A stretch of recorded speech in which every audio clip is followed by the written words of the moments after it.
Bonjour, bonsoir à toutes et à tous. Merci, mesdames, messieurs. Bienvenue dans cette nouvelle édition d'Info Pacifique à la une de l'actualité. Il est aujourd'hui primordial de se pencher sur la provenance des armes à feu à Gravine, selon le RNDDH, qui estime que la visite du reporter photographe à Vladimir Le Gagneur dans cette localité était bien planifiée.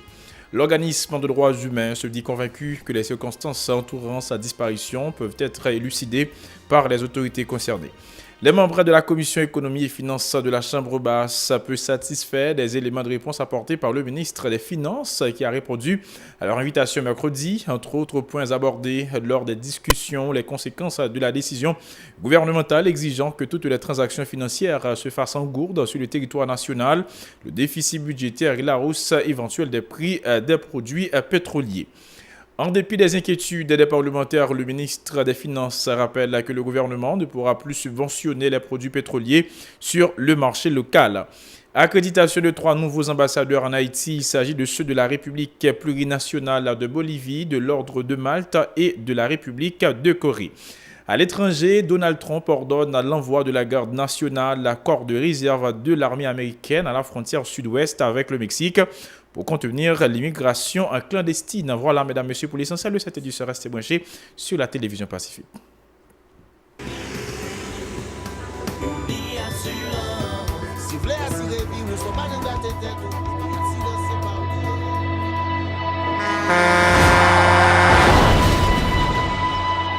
En général, moun pa reme prend assurance.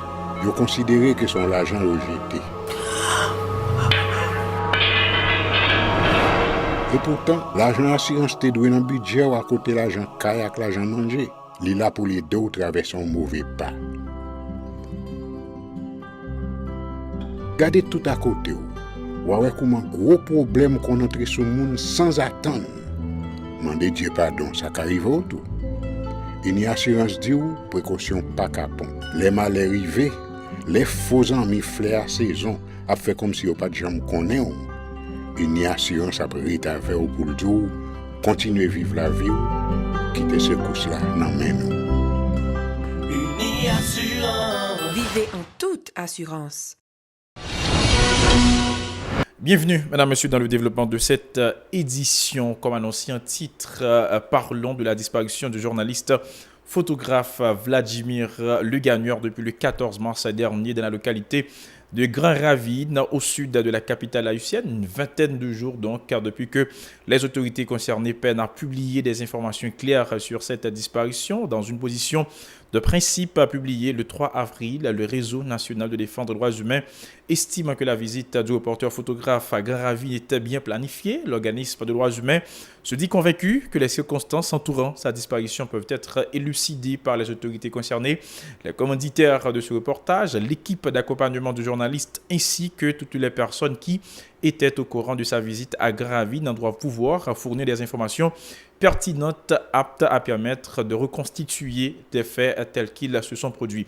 Lit-on dans la note du RNDDH. Selon le réseau, les faits concordent à dire que Vladimir Le Gagneur a subi des sévices corporels inimaginables, ce en dépit du fait qu'il se soit présenté comme journaliste et faisant un travail de reportage. Selon l'organisme de droits humains, il est aujourd'hui primordial de se pencher sur la provenance des armes à feu à Grand Ravine dans cette zone qui s'est du jour au lendemain muée en zone de non-droit où des individus lourdement armés font la loi et sèment la terreur. Direction à présent le Parlement haïtien où le ministre de l'économie et des finances a répondu mercredi à la convocation de la commission du même nom de la Chambre basse, auteur de la dégradation des conditions économiques du pays au cours de ces derniers mois. Selon le président de la dite commission, Gandhi Dorfeuille, les plus démunis de la population sont pénalisés par la décision du gouvernement d'exiger que toutes les transactions financières soient faites en gourde. Le député Gandhi Dorfeuille a indiqué que les membres du secteur privé des affaires en ont profité pour majorer les prix des produits importés sur le marché local à sa déclaration. La commission a pris les soins pour l'inviter ministre pour demander qui disposition qu'elle prend pour résoudre le problème ça parce que gagne moun non seulement question de dollarisation lui poser problème dans sens dans façon qu'elle prend mais moun k'ap vendre au marché secteur privé a profiter de ça pour tout pisi population faire augmentation des prix, faire augmentation des coûts par rapport à taux de référence et BRH là. Nous t'ai parlé avec le ministre tout sous question qui gagne pour avec déficit budgétaire. Donc je dis à nous dans une situation côté que il y a plus que 14 milliards de gouttes de déficit et nous avons environ 7 mois de budget côté situation ça nous capable dire s'il continue comme ça donc il y a une grave crise puis devant avec inflation. Donc sous point ça nous avons abordé question ça avec le ministre pour nous qui mesure qu'il a. Selon le député de Saint-Louis-du-Nord, les parlementaires ont également mis en garde le gouvernement contre la hausse éventuelle des coûts de l'essence sur le marché national suite à sa décision de ne plus subventionner les produits pétroliers. Gandhi Dorfeuille s'insurge également contre l'inefficacité de la lutte contre la contrebande qui constitue un blocage à l'augmentation des recettes fiscales du pays à ces déclarations. Que vous gagnez dans le gouvernement pour augmenter la gasoline ou pour ne pas subventionner la gasoline. Donc nous mettons le ministre en garde pour nous dire attention. Donc la population est dans une situation difficile. Nous-mêmes comme députés, nous prenons responsabilité. Nous avons une première décision que nous prenons comme ça qui a créé un pile problème. Nous-mêmes, nous sommes là pour nous veiller à ce que la population, surtout les plus démunis, les plus faibles, pour ne pas punir une deuxième fois par question d'augmentation du prix gasoline. Il faut remarquer aussi, question qui vient pour avec le dossier contrebande, c'est lui-même tout nous abordé dans la rencontre là. Contrebande, son bagage nous capable de dire qu'il arrive, qu'à ronger tissu population, tissu social population, parce que les gens qui sont dans le système contrebande, c'est un pareil l'État même, nous jouons dans la douane, nous jouons dans le ministère, nous jouons dans le secteur privé. En guise de réaction aux inquiétudes des parlementaires, le ministre de l'Économie et des Finances a rappelé que le gouvernement ne pourra plus subventionner les produits pétroliers sur le marché local. Judalix Patrick Salomon a indiqué que les énergies renouvelables représentent la seule alternative aux énergies fossiles dont la production et la commercialisation nécessitent des investissements de plus en plus importants. Il a promis une fois de plus que des micro-réseaux de production d'énergie renouvelable seront placés dans les différentes régions du pays pour soulager la population. Ces déclarations. Soit regardez bien les micro-réseaux que nous avons essayé d'installer, en majorité, nous essayons de faire ou bien mix, ou bien compare solaire là-dedans quand même, parce que il y a un bagage pour nous garder et pour nous capable baisser le coût de la production énergétique, c'est que nous sortions le plus possible de production sous base mazout et diesel pour nous rentrer sous production à base d'énergie renouvelable.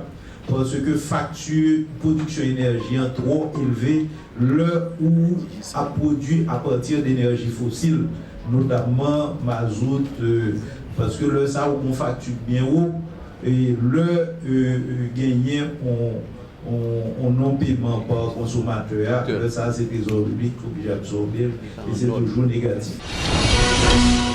Le groupe de réflexion sur la loi portant formation, fonctionnement et financement des partis politiques avec le support de l'Institut national démocratique NDI a travaillé mercredi à Pétionville sur le projet d'amendement de la dite loi avec les représentants d'une trentaine de partis politiques dont François-Nicolas Duvalier pour pas trahir, selon l'un des organisateurs, Clarence Renoir, du parti Union nationale pour l'intégrité et la réconciliation UNIR. Les résultats de ces travaux seront acheminés au Parlement à ces déclarations.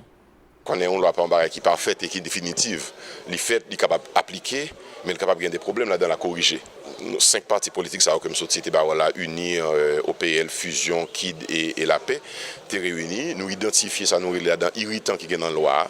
Par exemple, la loi dit pour un parti politique fonctionner et pour le rejoindre une reconnaissance juridique légale, il faut besoin de 20 personnes seulement. Nous trouvons que ce n'est pas normal. Si vous voulez faire démocratie, c'est vrai qu'il faut laisser l'opportunité à tout le monde de faire partie politique si vous voulez, mais on ne peut pas banaliser le tout en même temps pour dire avec 20 personnes, on est capable de faire un parti politique. Et au fin de gagner, on surpopulation de partis politiques qui fait qu'on gagne 200 partis politiques. Comment nous sommes capables de proposer des corrections dans la loi ça pour que, pour le monde qui parti politique, il a besoin d'une représentation beaucoup plus large, nationale. Et réflexion tout sur le fonctionnement interne d'un parti politique là-haut. Comment la vie interne d'un parti politique est organisée? Est-ce qu'il y a une vraie démocratie? Une vraie démocratie qui en vit dans un parti politique là-haut. De telle sorte que le monde qui est entré comme adhérent, un membre, il est capable de devenir dirigeant demain. Est-ce que le parti politique aussi a fait un monde que les pas lié, le mourir avec, etc. Donc tout ça c'est un ensemble de réflexions que nous faisons sur le financement tout. Nous disons, est-ce que le normal financement vous fait là? Est-ce que par contre l'autre gens est capable de faire pour aider que parti politique qui représente celle qui fait démocratie avancer, capable de jouer une existence dans la société, jouer une reconnaissance auprès de la société et aussi une institutionnaliser. Alors, prochaine démarche, c'est d'abord la réflexion, c'est de produire des réflexions, des suggestions, des commentaires et pour amender la loi. Et donc, ça n'a produit, nous allons remettre au Parlement et nous parlé pour nous discuter avec les parlementaires pour nous dire, mais ça nous pensait, c'est eux-mêmes qui sont législateurs, c'est eux qui ont autorité pour voter la loi, eux-mêmes qui ont transformé, mettre dans la loi pour capable de gagner une meilleure loi sous fonctionnement parti politique en Haïti. L'ancien sénateur Jean-Hector Anacassis du parti politique l'AP, membre du groupe de réflexion, plaide en faveur d'un compromis avec le pouvoir exécutif pour faciliter l'aboutissement de ces travaux. Selon lui, les parlementaires pourront donner leur approbation plus rapidement à ce projet s'il est soumis par l'exécutif. Sa déclaration au micro de Jean-Marc Dorsey de Riguernuel. Pas qu'à faire une loi pour pas un compromis avec l'exécutif, avec le gouvernement. Parce que pas oublier loi, il y a une proposition par rapport à parlementaire, mais il y a un bon projet par rapport à l'exécutif. Et s'il se projet avec l'exécutif, et tout le monde connaît, et moi je passe dans le Parlement, c'est qu'on s'allie. Si l'exécutif n'a pas voulu une loi passer en bas, il ne peut pas passer. Ça veut dire qu'il faut l'entrer dans l'agenda. Il faut un compromis qui fait ça fait. C'est une première réflexion qui fait sur ça. C'est une première journée qui fait sur question. Pas l'autre cap fait. Et comme président, Jovenel montrer que lui plus ou moins adhéré à des partis politiques à l'idée démocratique qui est dans la Constitution, parce que lui d'accord avec le financement, l'autre est après 25 ans. Ça veut dire que nous devons jouer un compromis avec lui et nous souhaitons qu'il réfléchisse sur ça pour un amendement de loi parti politique là pour aller à l'élection en 2019-2021 avec une autre loi sur parti politique et puis courir par une loi électorale. Accréditation de 3 nouveaux ambassadeurs en Haïti. Il s'agit de Ron Ramon Quintana Taborga, ambassadeur extraordinaire et plénipotentiaire de la République plurinationale de Bolivie, devant Undanzu Arco-Zinberg, ambassadeur extraordinaire et plénipotentiaire de l'Ordre de Malte, et Byung Yan Kim, ambassadeur de la République de Corée. Le président de la République, Jovenel Moïse, a reçu leur lettre de créance mercredi au Palais national. Ces nouveaux ambassadeurs ont renouvelé l'engagement de leurs pays respectifs à renforcer la coopération bilatérale et à maintenir des liens étroits d'amitié avec Haïti. Jovenel Moïse a pour sa part rassuré de sa volonté à travailler d'un commun accord au développement harmonieux des relations entre Haïti et leur pays. Les étudiants de l'École nationale de géologie appliquée ENGA de l'Université d'État d'Haïti annoncent la tenue le 9 avril prochain d'un sit-in devant leur local à la rue du Centre en vue de contraindre les responsables du ministère de l'Éducation nationale à prendre des dispositions pour achever les travaux d'aménagement et à faciliter la reprise des activités de l'institution. Ils dénoncent le fait que les instances concernées continuent de traiter l'ENGA en parent pauvre, ce qui les rend pessimistes quant à la réussite de l'année académique. Suivez ce reportage signé Mario Sylvain et David Mercius. L'éducation ou la mort, tel est le contenu des affiches placardées à l'entrée de l'École nationale de géologie appliquée, située au local de la congrégation des frères de l'instruction chrétienne à la rue du Centre à Port-au-Prince. Des propos amers qui expriment le ras-le-bol des étudiants, dénonçant les responsables du ministère de l'Éducation nationale qui continuent de les traiter en parents pauvres. Nous avons question mine dans le pays. Depuis que l'école a parlé de questions mines, de questions ressources naturelles. Nous connaissons qui est capable d'aider les pays à avancer, qui est capable de développer le pays, gagner toute richesse. Mais par contre, l'État haïtien ne veut pas investir dans l'Engal, pas investir dans les ressources pour nous-mêmes avancer avec le pays. C'est ça qui est en priorité pour nous, c'est l'école nous pouvait. Après l'école nous ouverte, professeur qui est compétent, nous avons besoin de professeurs qui sont compétents. Après professeur compétent et puis l'autre structure tout. Et dans le domaine nous, il y a besoin de pilote de collaboratoire, de paquet d'autres équipements. À dire ça, tout ça, c'est demande nous ça. Des travaux d'aménagement entamés depuis décembre dernier, encore inachevés. Des professeurs peu motivés ne rassurent pas les étudiants quant à la réussite de l'année académique. La construction, ça a fait là, c'est un hangar, ça a fait ban nous et puis on a commencé à suivre cours là. Mais à nos jours, pas me gagner fait, pas me gagner dit. On me donne le ministère dit dans la radio déjà que il résout le problème déjà, mais c'est jamais fait. Parce que l'on regarde l'image là, dit ça là, jusqu'à maintenant boss pas me tourner. Par contre, qui en tant l'État a gagné ensemble avec film construction ça.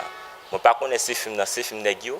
Moi pas connaître tout c'est volonté boss pas gagner ou film n'a pas gagner ou bien tout si c'est au travail là qui pas arrivé, il besoin faire plus d'argent, je ne connais pas, mais jusqu'à présent, pour moi-même, il n'y a pas rien dans l'espace là. En signe de protestation à la situation qu'ils confrontent depuis plus d'1 an, les étudiants projettent d'organiser le 9 avril prochain un sit-in devant les locaux de l'ENGA. Et lundi, JPP Jean le passé lundi, faut que nous venions l'école. Tous les journalistes en entier nous invitent nous pour nous venir là ensemble avec nous et nous fait un sit-in et nous réunir un grand nombre pour nous capables de faire l'État connaître que pas rien et pas même l'État non population en réalité pas rien l'État fait dans ENGA vraiment. ENGA pas ouvert, ENGA toujours fermé et puis pour nous capables après pour nous capables entrer l'école parce que nous besoin aller à l'école. Les géologues en herbe se disent également préoccupés du fait que le contrat établi avec les responsables des frères de l'instruction chrétienne pour occuper leurs locaux arrive à terme en août prochain. D'ici là, si rien n'est fait, ces locataires risquent de se retrouver dans la rue, ont-ils prévenu.